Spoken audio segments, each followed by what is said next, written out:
Keep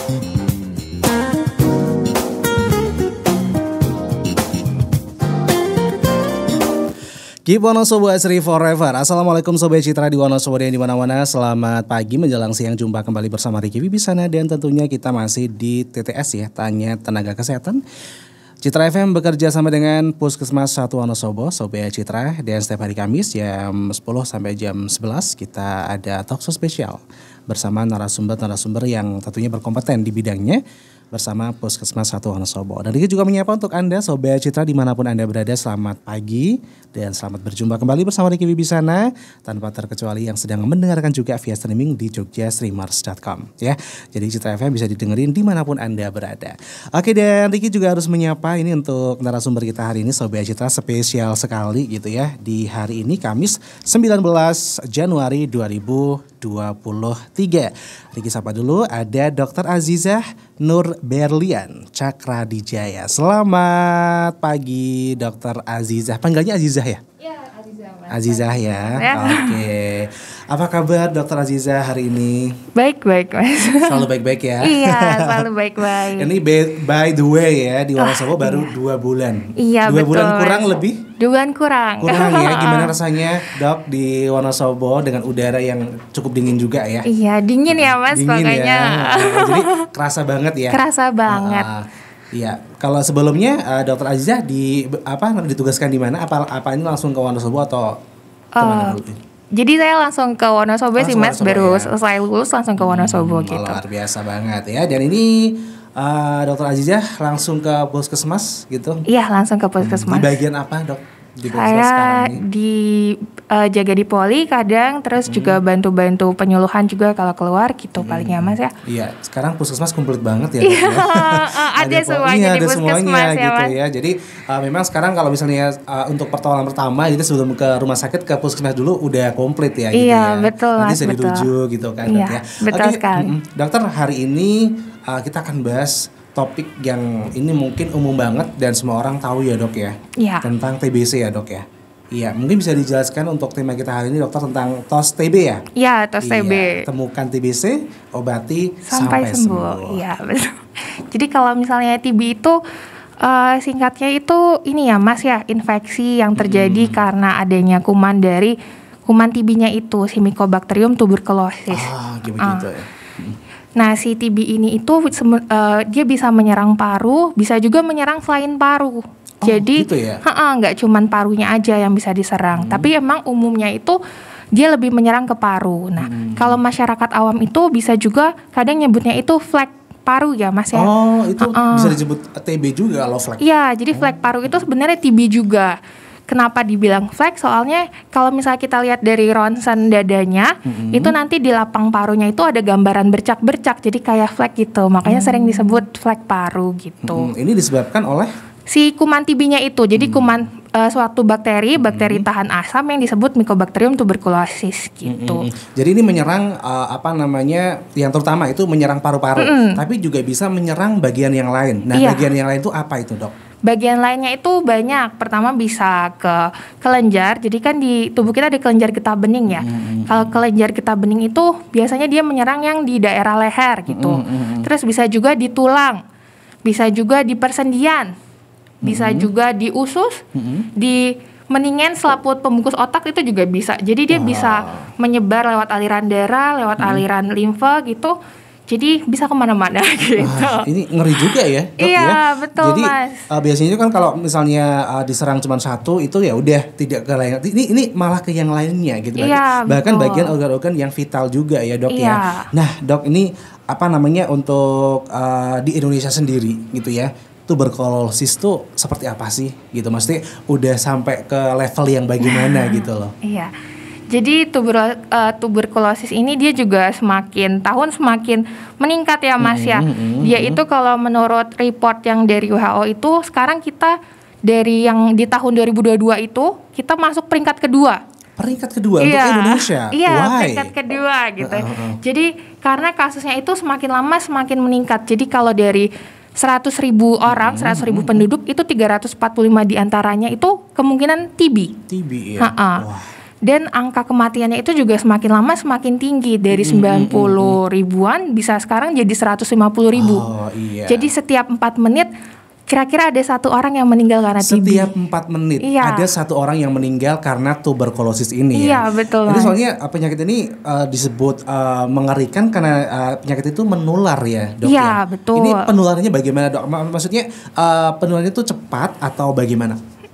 Jadi penularannya itu sebenarnya sama kayak COVID ya, Mas. Jadi lewat udara, terus dia dari udara itu nanti lewat, misalnya pasiennya itu batuk, bersin, bicara, itu nanti dia tersebar lewat percikan udaranya. Jadi secara droplet, percikan dahaknya gitu.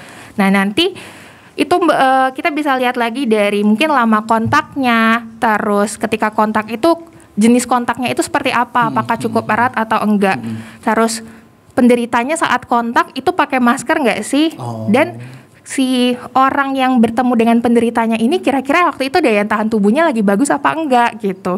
Jadi kalau misalnya daya tahan tubuhnya lagi bagus, ya ketika kita terpapar sama bakterinya itu ya bisa jadi kita tetap sehat gitu.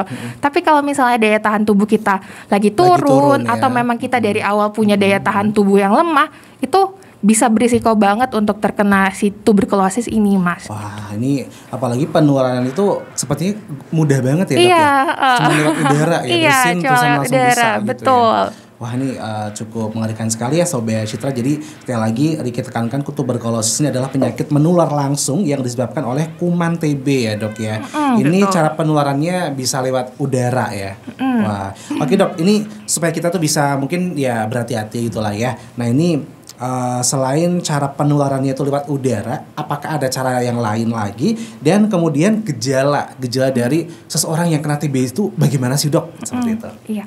Kalau cara penularan itu memang sebenarnya hanya lewat si droplet itu, lewat udara itu melalui percikan dahak. Nah, cuman ketika dahaknya itu dia kan nggak hanya kita misalnya bicara gitu berhadapan, dahaknya itu kan ketika percikan bisa langsung terpapar kita. Bisa jadi itu dahaknya juga dia bertahan di tempat-tempat yang maksudnya di benda-benda mati gitu. Tapi kalau kuman TB ini cenderung dia tidak bertahan lebih lama gitu, Mas, di tempat yang maksudnya bukan makhluk hidup gitu. Benda mati ya. Jadi ya rata-rata itu. Jadi tidak bisa karena keturunan tuh nggak bisa. Terus kadang orang-orang juga bilang katanya TB ini bisa karena kutukan atau guna-guna, itu juga bukan, nggak bisa ya. Jadi kalau misalnya keturunan mungkin karena ini aja sama serumah gitu, terus kontak. Betul. Kalau lewat hubungan gitu, Dok mungkin apa ya? Misalnya gitu ya, ciuman gitu tuh bisa nggak sih? Bisa ya. Kalau misalnya ciuman kan berarti ada mungkin pertukaran dari air liurnya kan ya. Berarti mungkin saat pertukaran air liur ada dahak yang ikut tertukar gitu kan ya. Jadi risiko penularannya juga jadi lebih tinggi. Iya. Gitu, jadi kita harus lebih berhati-hati ya, Dok. Iya. Mungkin lebih dekat gitu ya. Iya. Oke, Dok. Nah ini tadi untuk gejalanya, monggo mungkin apa aja yang bisa kita lihat gitu loh. Kalau gejala itu sebenarnya umumnya itu dia intinya gejalanya ini akan menetap gitu ya, Mas ya. Kurang lebih sekitar 2 mingguan. Dan dia ketika kita sudah obati dengan berbagai macam obat itu nggak bisa gitu. Jadi nggak ada perbaikan dari gejalanya gitu. Gejala yang umumnya timbul tuh paling umum itu batuk berdahak. Batuk berdahak. Batuk berdahak yang nggak sembuh-sembuh. Batuknya itu dia makin parah, intensitasnya juga makin lama, makin sering gitu. Jadi dia nggak mereda justru batuk dahaknya itu. Terus bisa juga disertai darah, bisa juga ada pasien yang ngeluh dadanya jadi nyeri, jadi sesak, itu juga bisa. Terus selain batuk bisa juga demam. Jadi demamnya itu demam lama atau demam yang dia tuh berulang terus menerus. Kayak saya kok demam terus nanti turun lagi, demam lagi, turun lagi gitu. Tapi demamnya itu nggak tinggi biasanya. Terus bisa juga disertai keringat dingin. Ada juga pasien yang kayak lesu aja gitu juga ada. Aja, ya. Kurang bergairah gitu ya. Iya, kurang bergairah ya, kurang semangat hidupnya ya.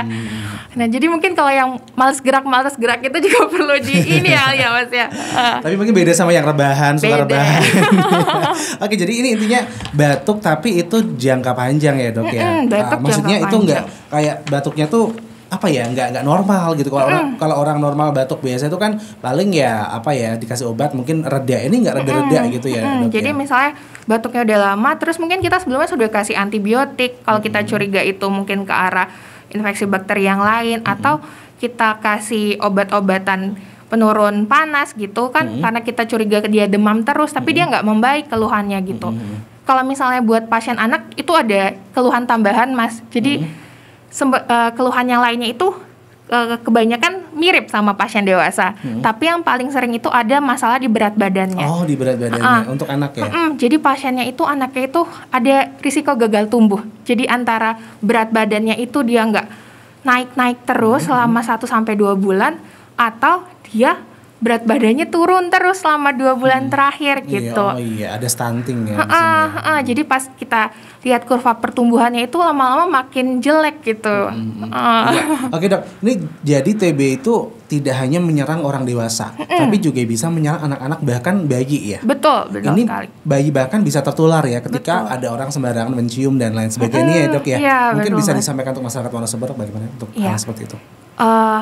Sekarang juga banyak ya Mas, maksudnya kayak berita-berita kalau misalnya bayi itu yang sering dicium atau dipegang itu jadi nanti kulitnya gimana gitu, ada yang terserang infeksi apa, gitu. Jadi mungkin sekarang kita bisa lebih mawas diri untuk kalau misalnya kita lihat mungkin bayi lucu ya cuman kita lihat aja, kita jangan dicium-cium jangan gitu dicium-cium atau dipegang, kan kita nggak ngerti tangan kita bersih atau enggak gitu ya Mas ya. Jadi kita harus lebih mawas diri lagi karena kita juga nggak tahu sebenarnya kita bawa penyakit enggak gitu. Walaupun kita nggak kerja di mungkin di kesehatan atau apa, kan kita juga nggak tahu saat di perjalanan ada kuman atau apa yang nempel di kita gitu. Iya, ini pentingnya untuk tetap menjaga kesehatan ya Dok, menjaga kebersihan lah ya. Betul. Di lingkungan rumah ataupun dimanapun kita berada gitu ya. Oke, dan tentunya banyak sekali yang akan kita bahas ya Sobat Citra di sajian kita hari ini, TTS Tanya Tenaga Kesehatan. Dan tentunya udah kita jeda iklan dulu ya Dok ya. Ini udah 20 menit kita berjalan. Kita rehat dulu sebentar ya kan. Oke, jadi untuk Sobat Citra jangan kemana-mana, masih banyak yang akan kita bahas dan masih ada beberapa poin-poin yang tentunya ini penting juga untuk disampaikan masyarakat ya Dok ya. Oke, jangan kemana-mana, tetap stay tune di 98.8 Citra FM Wonosobo banget.